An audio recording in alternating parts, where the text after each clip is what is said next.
speaking with Pat Arthur in his Voorheesville, New York home at 2:30, and he served in the U.S. Army about 50 years ago, September 28, 1954, until September 13, 1956, active duty, and then he served in the reserves until August 31, 1962. This interview is being conducted by Kenneth and June Hunter. Please tell us your full name and when and where you were born. Charles Patrick Arthur. I was born in Ticonderoga, New York, December 1st, 1935. And what did you do before you entered the military? Well, after I graduated from high school in 1953, I started to work in the local international paper company mill, and I worked there for about 6 or 7 months. I didn't realize, being a young fellow, that the paper industry was a little seasonal, so I got laid off. But I was called back in the spring. But while I was laid off, a number of us had gotten together, were sitting around one night, and we all talked about the prospects in the future, and things looked pretty bleak if there weren't any jobs. So we talked about maybe all of us going down and volunteering for the draft. So that's what we did. Some of us did. Others were already in the National Guard or Army Reserve. So there were actually 2 of us that had to register for the draft and so forth. And even though after I was called back to work, late that summer of '54, they notified me that I was going to be inducted into service. So I made we had quite a little gathering at our community center. The community building is what they call it there in Ticonderoga. The American Legion kind of saw us off. They gave us little speeches and little box lunches, and then they took us over to the bus and put us on the bus for Albany, where we were to actually enter into the Army. And I remember my father, who came to the door of the bus when I was getting on, and he said, do the best you can. And I always remembered that and tried to do that. We got down to Albany and that afternoon, and of course we reported for our medicals.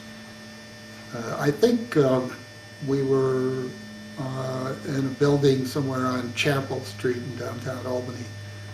But in any event, we had a series of stations and rooms to go to. It's kind of like you start here at one spot and you rotate around the various rooms, kind of like in a circle, for the various tests and so on. So the first room was go in and take a bottle and fill it up and deliver it, so which I did. And then they directed me to the room on the left, and there they took my blood pressure and weight and height measurements and so forth. They directed me to the next room, and I had to do some type of physical exercises to show that I didn't have a disability and so on. Then they checked my eyes and so on. So I get around to probably the last station, and they had to take my blood so they could type it. And he had the technician had quite a bit of trouble because I had deep veins, and he tried in my left arm several times, and of course, when they miss the vein, it's no fun when they start poking around. And I had never had blood drawn, and the pain was not something that I expected, and he wasn't going to stop until he drew blood. So he tried the other arm, and by the time he drew blood, I was about ready to pass out. And so I was a little groggy when he got done, and he said, all right, go on into the next room. So I went into the next room, and there's this shelf of jars and the sign that said, take one and fill it. So I said, holy gee, I'm going to have to fill this thing. Well, I tried, and I tried, but I got just about that much, and I couldn't do any more. And I don't know how long I worked at it, probably 10 minutes. And I came out of the room, and happened to be about 10 minutes of 5. There was a sergeant there doing his paperwork, and I said, this is all I could do, sir. And he looked up, and he was so startled. He says, what are you doing here? And I said, I tried to fill this bottle up again. I said, I couldn't do it the second time. And so he said, he says, well, you've missed your train to Fort Dix. He says, you're going to have to stay overnight. But he said, but you come back here at 9 o'clock in the morning, and we'll process you then. Well, all of my friends that I had come down with on the bus were gone. And so I was kind of by myself, and I had to stay over in this big dormitory type room, and I'd never been in a big dormitory room before. And there were all these kind of older guys, and they were loud, and they were drinking, and they were, you know, enjoying the last minutes there. But I didn't sleep all night because I didn't know what was going on. Another thing that happened was, because of the delay, I didn't get my Army issued uniform like I thought I would. And I had been told by my coworkers before I left that don't bother to bring anything, wear your oldest shoes, don't worry about your clothes, don't take any changes because they're going to issue you clothes. Well, I had to stay over, and I had to walk from one place to another, and the soles on my shoes started to flop every time I walked. And of course, being in Albany and that time of year and the summer clothing with the damp, cold air, it was really, really miserable. So when I got to the station at Chapel Street, I took up with the guy from Willsboro, and we were sitting there chatting. He was my age and so on, and of course there was a big room full of people. And after a while, we realized we were the only two in the room. And the sergeant behind the desk said, what are you guys doing here? And so he says, did you hear your name called? And we said, no, we must have been talking and just weren't paying any attention. So he said, well, you're going to have to stay over. But you get here at 9 o'clock in the morning and report directly to me, and do not go anywhere. And apparently he had called our names about 10:30, but we just never heard it. And with all the people and activity going on. They didn't know that we might be just called, but of course we had to stay over again. And eventually we got on the train and went to Fort Dix, and they were not ready to train us. So they had no unit for us to go to for training. And so we stayed in the replacement company for about 5 days, and we were doing police work, you know, picking up paper and stuff, doing the kitchen duty and things like that. And but we had no idea what was going to happen to us. In the meantime, I did see a couple of the friends that I left Ticonderoga with, but they were already assigned to duty there in Fort Dix. In any event, about the 5th morning, it was an October morning, and it was very foggy, and it was early, 6 a.m. And there were about 200 of us, and maybe more. And they called out 3 groups. And the first group they called out,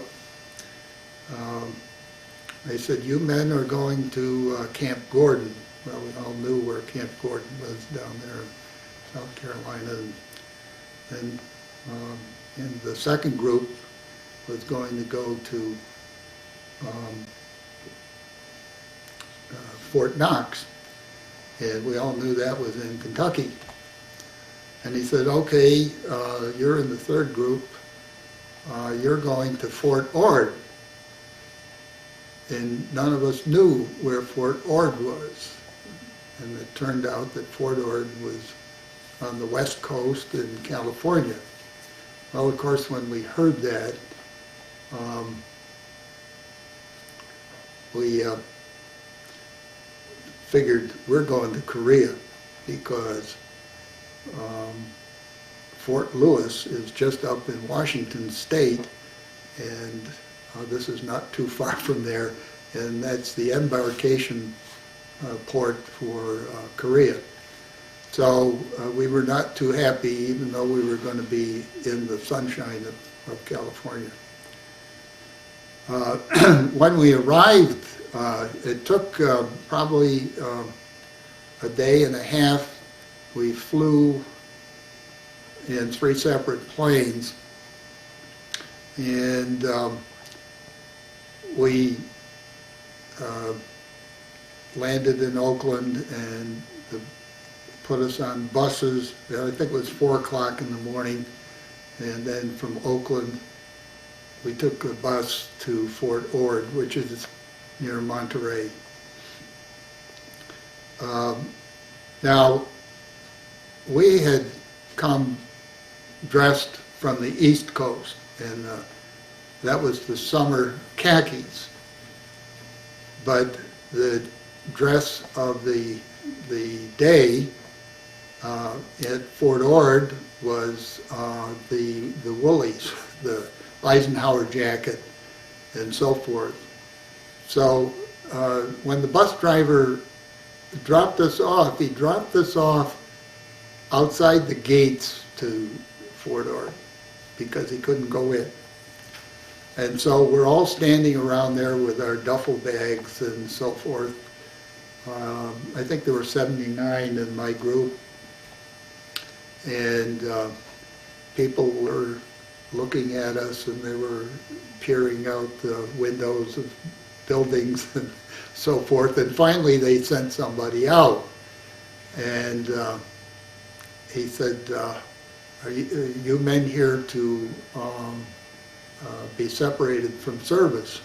And of course, Mr. Parker, who was our chosen leader, said, "Oh no, we're here for training."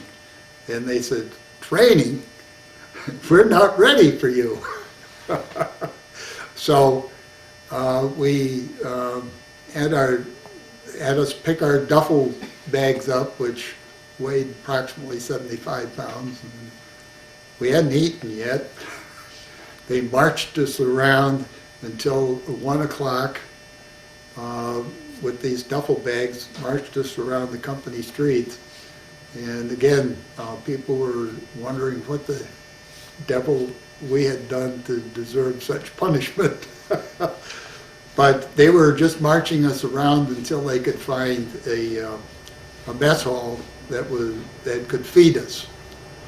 And then there was another lengthy delay until they found a set of barracks where they had a commanding officer and two non-coms. So but we still were not going to be training.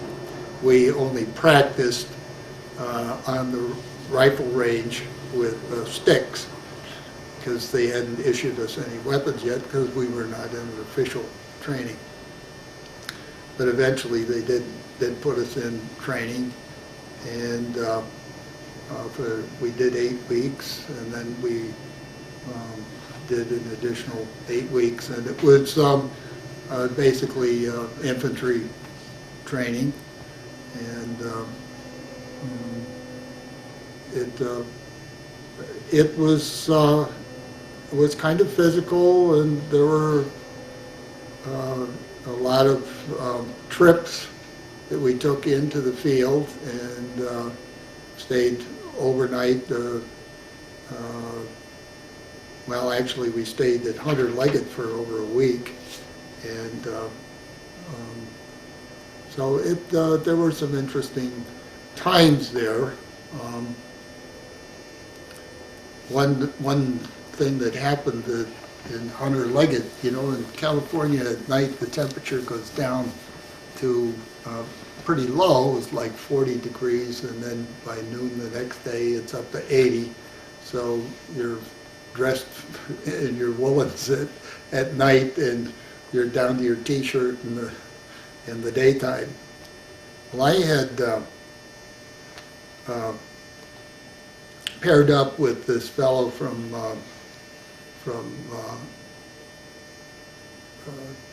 Long Island, and his name was Ralph, and he and I shared tent halves, and we chose our spot and so forth. And of course, I took care of putting all the leaves down and digging the trench around and everything, and Ralph was just sitting there smoking his pipe. Of course, I was young, and he was a college graduate, and so he kind of had charge of things, and I didn't mind it. But I decided to turn in, and so I got inside my sleeping bag, and at the foot of the tent, I had a little can of sterno to maybe heat the tent a little bit. And of course, in the process, Ralph is out there smoking his pipe, and I'm inside, and I roll over and kick the sterno can over. And of course, the dry leaves and everything, all I could see were flames going up and covering the only exit, so to speak. And I tried to get out, and Ralph saw me struggling, and he laughed, and I was, you know, I was really getting concerned. Well, I was concerned. And finally, I had a burst of adrenaline and got out of the sleeping bag and stood up and ripped the tent right up out of its moorings. And I was more concerned with the fact, not that I might die, but that government property might be damaged, and I'd have to serve a few more years. But then, of course, afterwards, you know, then there was a little bit of a trauma there. But Ralph said, "Gee," he said, "you look so funny." I couldn't do anything but laugh. He said, But it was one of the dangerous situations that you had during training. Another time I was directing a squad on light ammunition course, and we had targets in front, and they would be on like dummies on rollers, and they would roll this way or they would roll that way, and then like a moving target. And you're supposed to train your people to A, stay on line, and B, shoot only in your designated area. Well, I was the squad leader, and I'm going, there's 9 guys over about 30, 40 yards, trying to keep them. All of a sudden, bing! The right side of my squad line had dropped back, and the guy saw a target over to the left, and he decided to shoot over there. And of course, it singed my helmet. And when I turned around, again, I was mad. I wasn't, I wasn't thinking about danger or anything, but I went over and I grabbed a hold of his rifle, which of course he'd been firing, and the barrel was hot. I burned the skin right off my hand, and but I could have easily been killed. It was just a matter of inches, but you learn to pay attention to what's going on. And well, there were, a lot of different things that happened, but those were some of the things. And finally, when we completed our basic training, which was roughly 16 weeks, plus all the delays that I had, so we were scheduled to Wonder of Wonders. The Army had done things in their usual way. My friends on the East Coast, who trained on the East Coast, were scheduled to go to Korea. And we on the West Coast were scheduled to go in the other direction to Germany. So I lucked out again, and somebody must have been watching. So we had, we embarked, I can't remember the name of the boat, but it was, I don't think it was the Patch. I think that's the one I came back on, but it was a small boat, and it was overloaded. It was in the early part of March.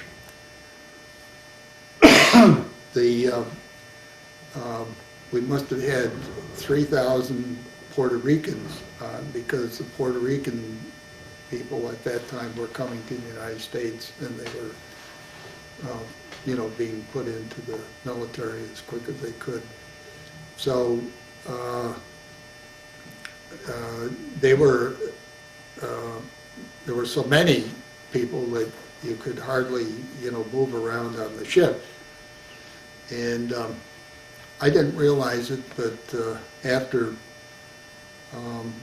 about 3 days of seas, I hadn't eaten very much, and I was getting awfully sick. And I said, I'm going to have to force myself to go down below deck, terrible with the diesel fuel smell and everything, and eat. And they had, I remember it well, it was a big slice of ham with pineapple on it, and peas and mashed potatoes. But trying to eat off the mess kit, every time the boat rocked, your meal went that way. Then it went that way. Then it went back again. And of course, got really sick. And I up-jumped. And all over the ham, the pineapple, everything. And I just kept looking at it, and I said, I must eat. And I scraped everything off. And I began to eat and feel better. And I looked up, and there was nobody there. They had all seen me, apparently, and disappeared. So it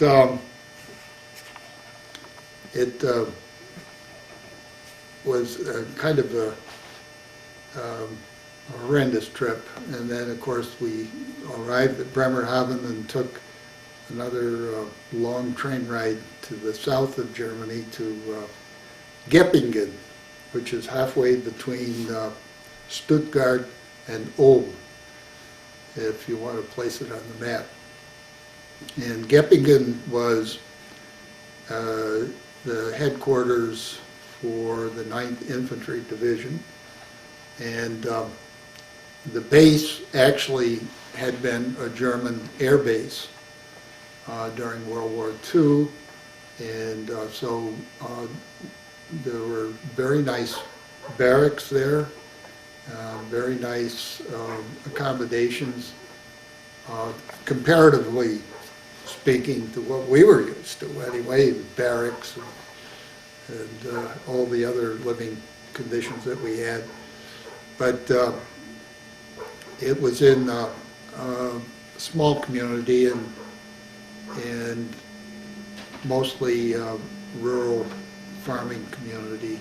So you really, if you wanted to go anywhere, you'd have to get on the train and go to, we often went to Stuttgart, but sometimes we went to Munich or Ulm, some of the bigger cities. But we were put in the replacement company. Now, you may think this is strange, but I think it was just the way we were at the time. We were like Forrest Gump, we just went with the flow. We were in a group of 4 buddies.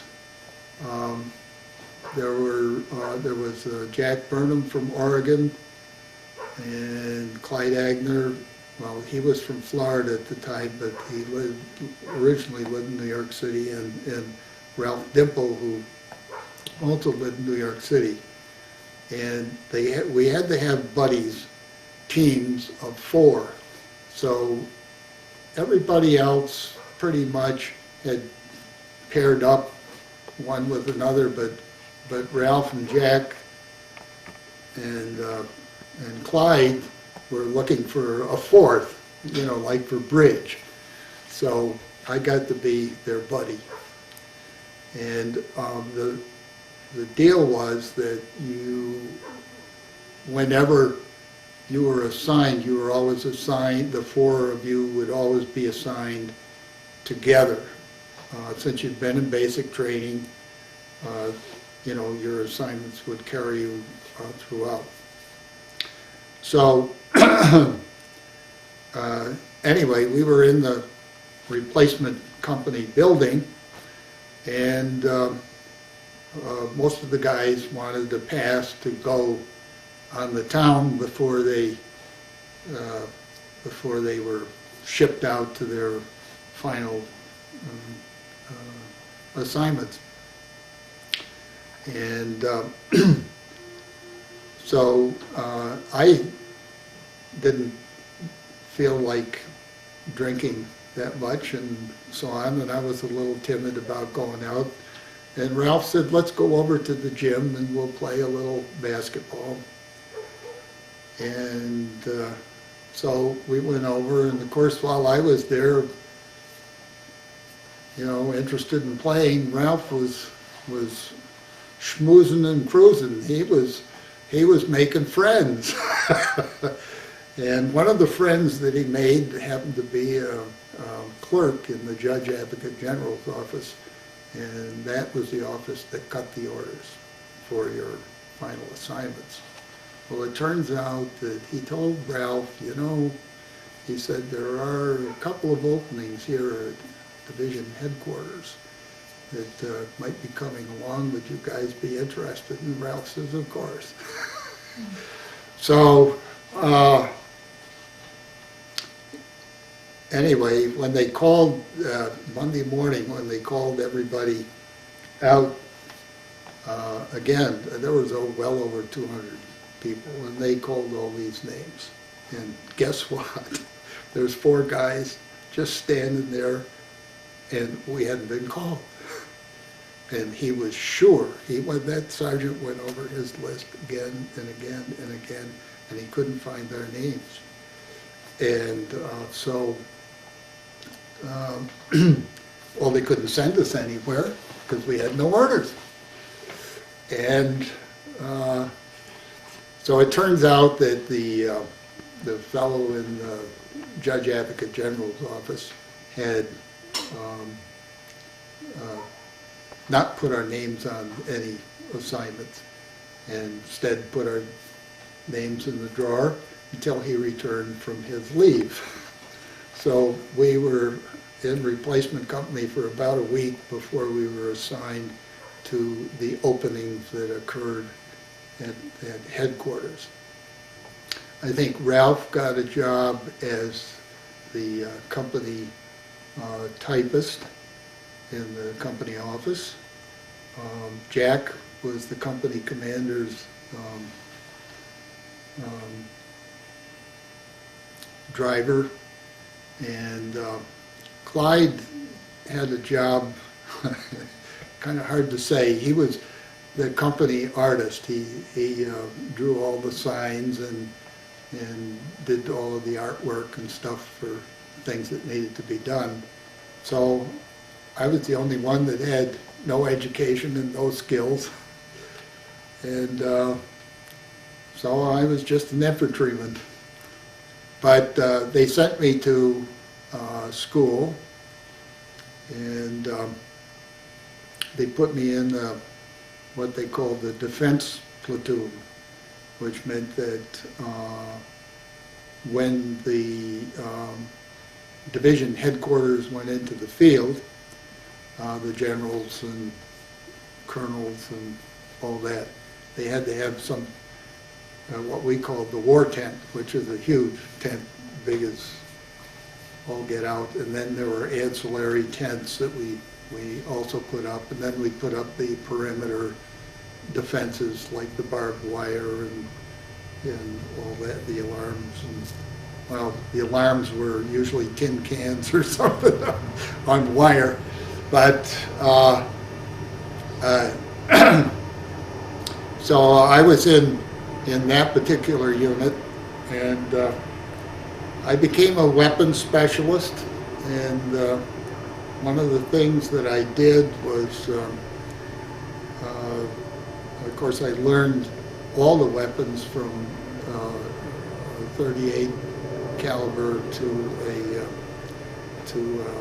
105, which is mounted on the back of a Jeep. They fire, well, they can fire like about 1,500 yards, I think, something like that. A little vague right now, but ancillary to that, because we were at division headquarters, and because I knew how to handle weapons, which, by the way, before I went in, I never handled a weapon whatsoever. And since I've been out, I've never handled a weapon. And but when I was there, that was my job, and that's what I had to do, and so forth. So one of the things I did was have to qualify.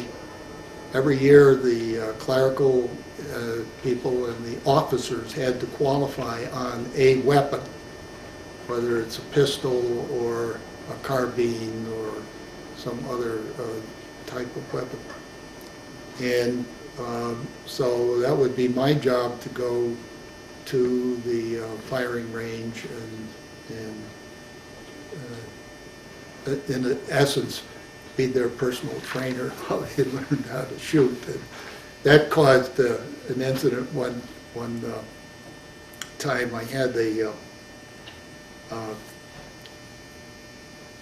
I think he was full colonel, bird colonel, and he was qualifying on a 45, which holds a clip of 9.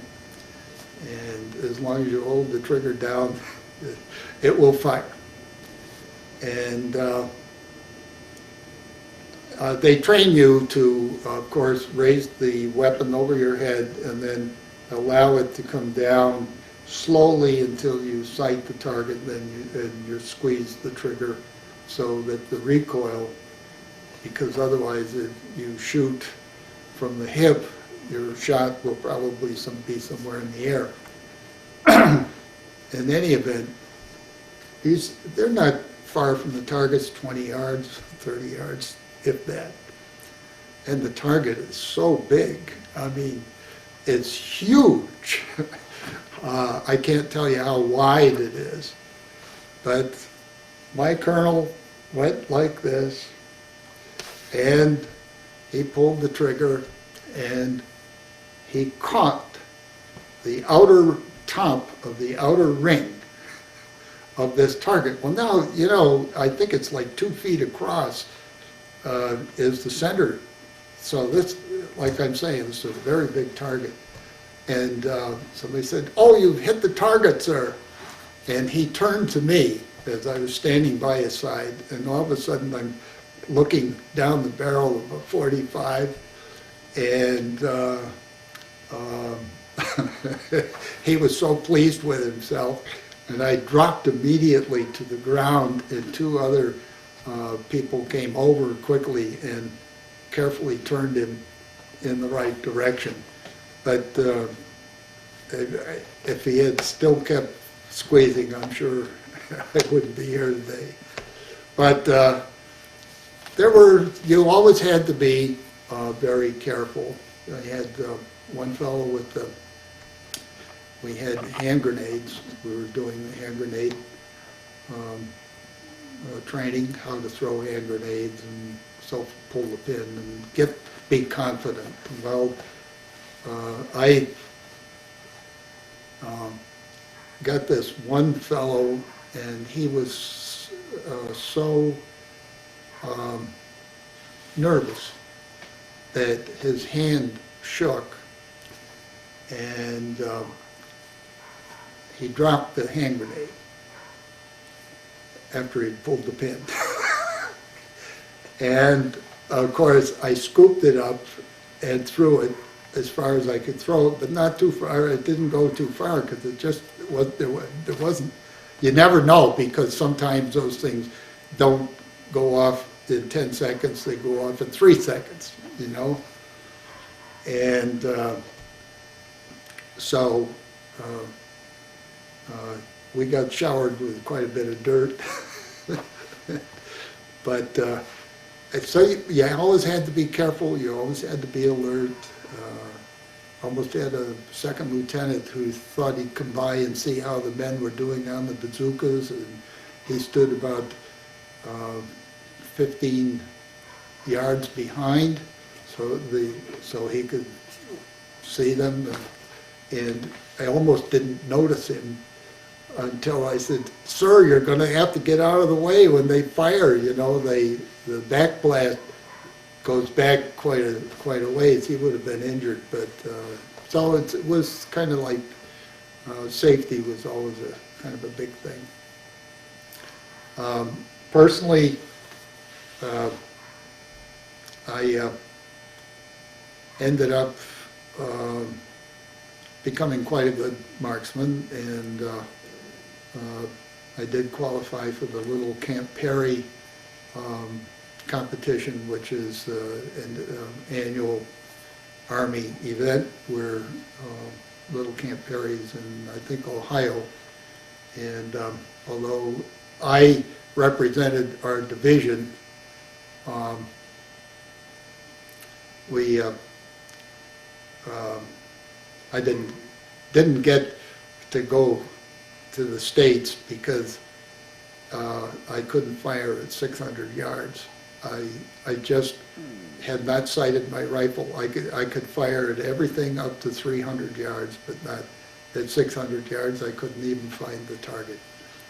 So I lost out on that. But in qualifying, we were up in Nuremberg and happened to be snowing.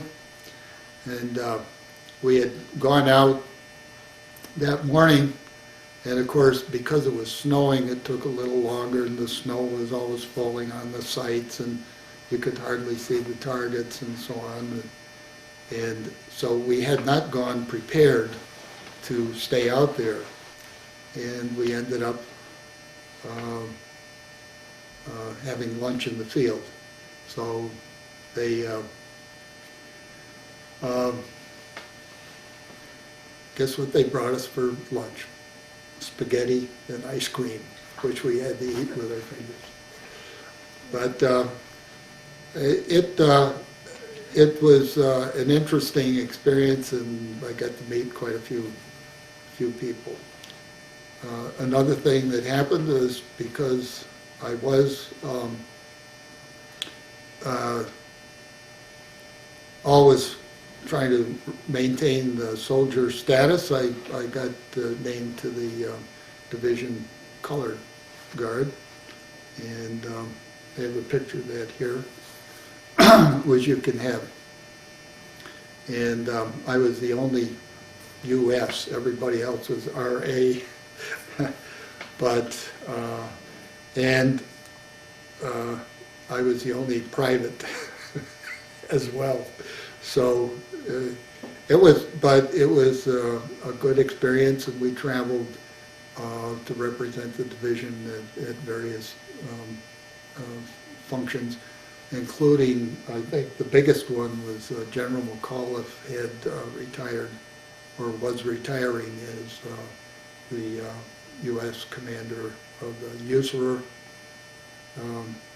command in Europe.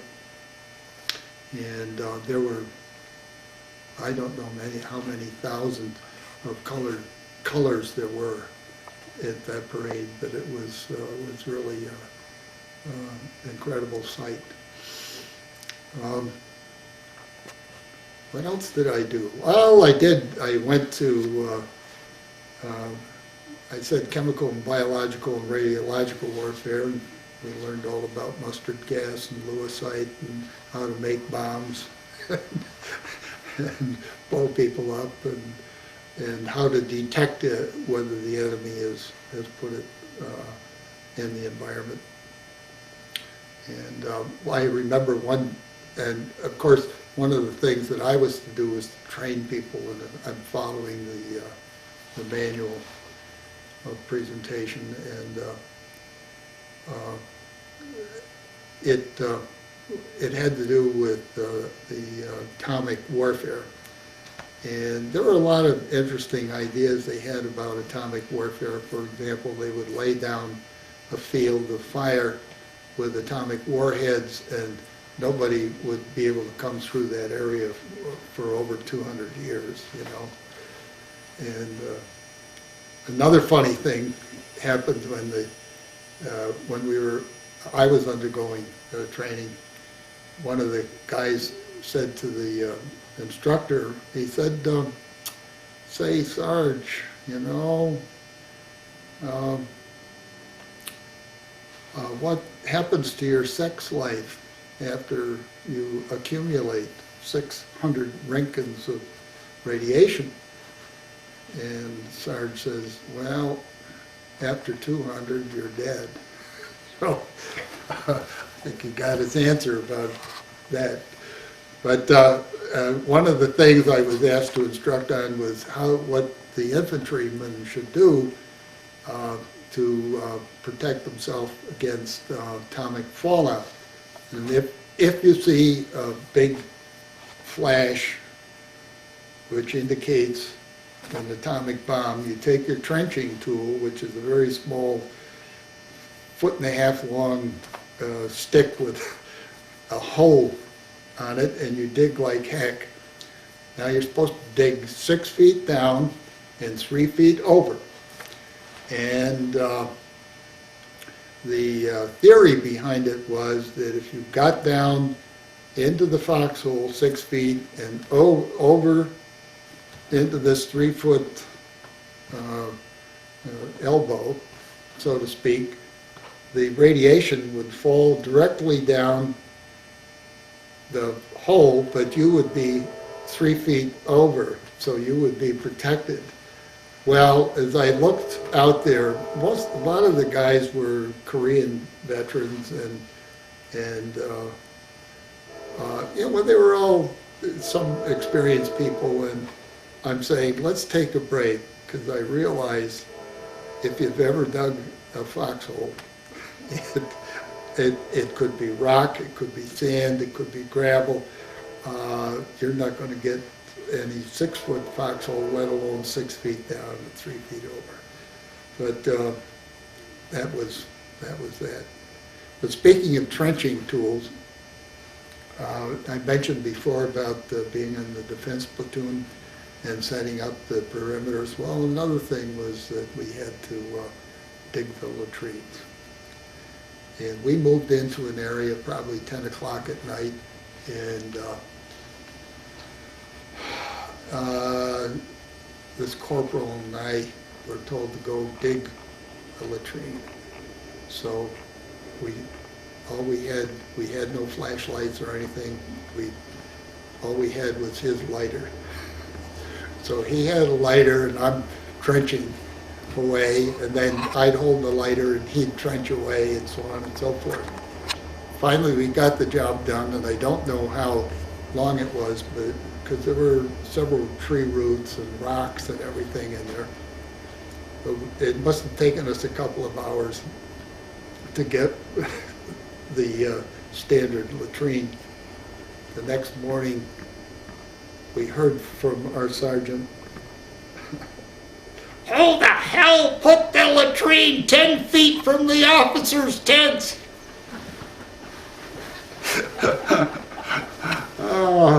So, I mean, there were a lot of frustrating things and grubby things that you had to do, but there were always some funny, always some funny things that you remember.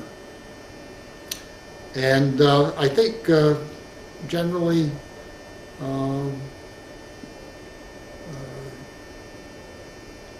that's about it for that I can remember right at the moment. And we all took turns counting the days down and hoping that we'd get back to the States, and I do keep in touch with 3 of my 4 buddies, and we met about 7 or 8 years ago in Portland, Oregon, and had a grand time, and we made a video of it, and so it was kind of fun. Now, you mentioned earlier you had learned to drive. Oh yes, I learned to drive. Well, now remember, I'm just a kid from the country, and actually I never had my father didn't have a car, and we could walk to work, we could walk to school, we could walk to church, because everything was in our little village. So anyway, it was a kind of a requirement that everybody take some responsibility for having a vehicle, whether it was a Jeep or a deuce and a half or a 3/4 or whatever, some kind of vehicle.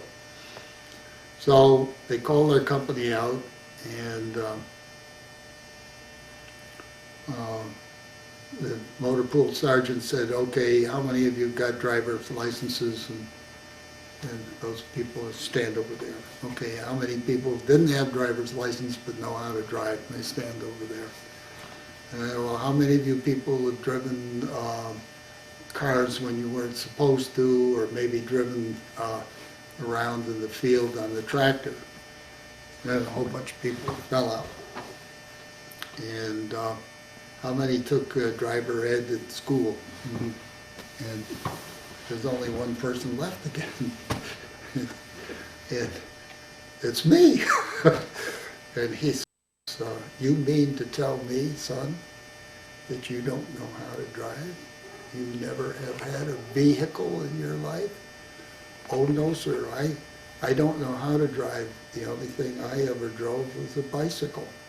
My father said that if you can't walk there, it ain't worth going.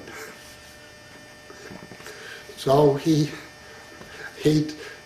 told my friend Clyde, at that time, Clyde said, okay, let's go in the Jeep. So we were as I said, on an airstrip, and halfway around they had it fenced off for the ammunition dump, so you couldn't go all the way around on the circle. You had to stop and back up and so on. Well, the Jeep was probably the simplest vehicle in the Army to drive, and you turn the key and the motor goes, and all you got to do is steer. And of course, I'm looking around. I don't know, where the pedals are and the brake pedal and all that, and the gas, and if there's something else I should be doing. And so I'm talking to Clyde, and of course I'm still, hey, come back. So I made my way up and all these trucks that had gone out were coming back, and of course it was really like Keystone Cops. I mean, driving out there, and of course when I get out, here's this fence coming up, and he says, put the brakes on, and I kind of panicked a little bit, and we ended up almost, I'd say 4 or 5 inches from the fence and off in the turf, and we were kind of stuck. So he said, I'll back it out and you drive back. Well, I was getting a little more confident on the way back because there was no other traffic, and I was speeding along pretty good, and we're coming right up on the motor pool, and of course, it only happens in the movies, but this really happened. They were marching a platoon of people across the parking lot in the motor pool.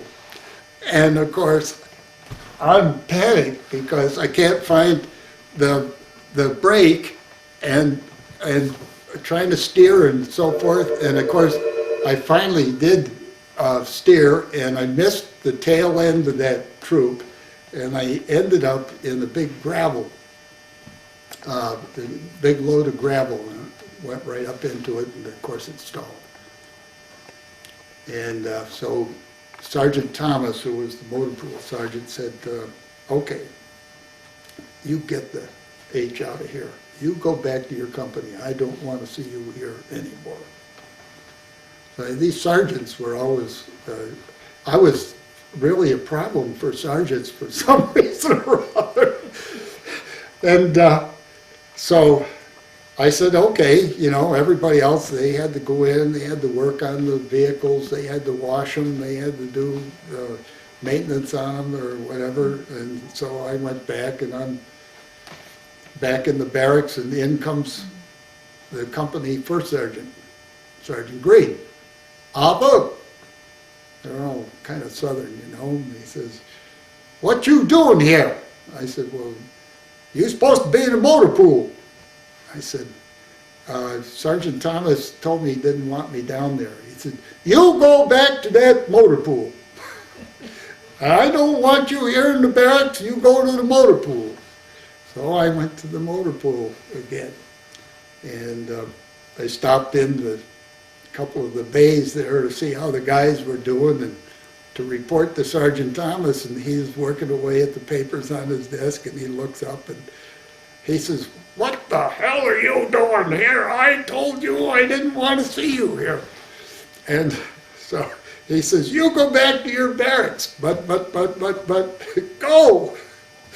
So I went to the PX. What else could I do?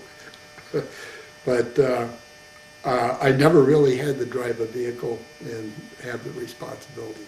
Because, you know, they could ask you to re-enlist to pay for the vehicle, so, if you did anything to it. So since we have such a short time left, Yeah. what did you, when did you get out and what did you do after you Well, left the I think service? it was a good experience for me because a lot of, at that time, a lot of guys had deferments to go to college and they had been called in.